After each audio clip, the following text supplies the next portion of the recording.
Olá pessoal, estamos mais um Qual é a Dúvida aqui, ó.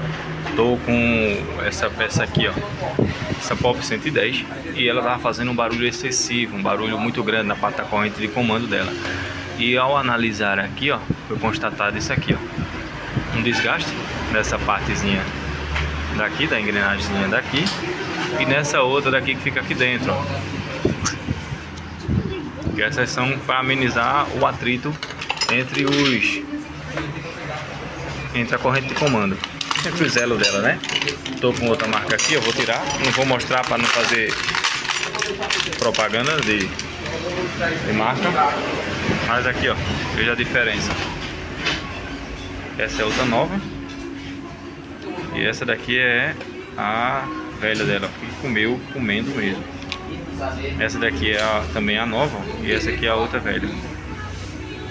Aqui você disser, Bruno, a corrente é bom substituir? Sim, é bom substituir.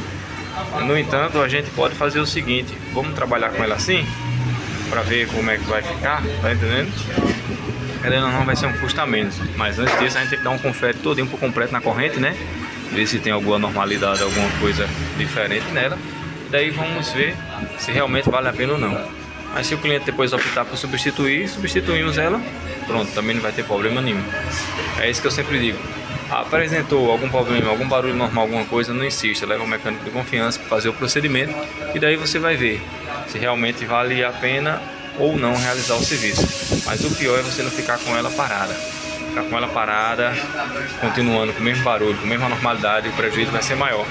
E aqui eu vou realizar a substituição e montar a máquina para ver o que é que vai acontecer. Ok? Se gostou aí, curta, comente, compartilhe. Tem que ter esse trabalho todinho, mas vale a pena para a moto ficar ok. Um abraço.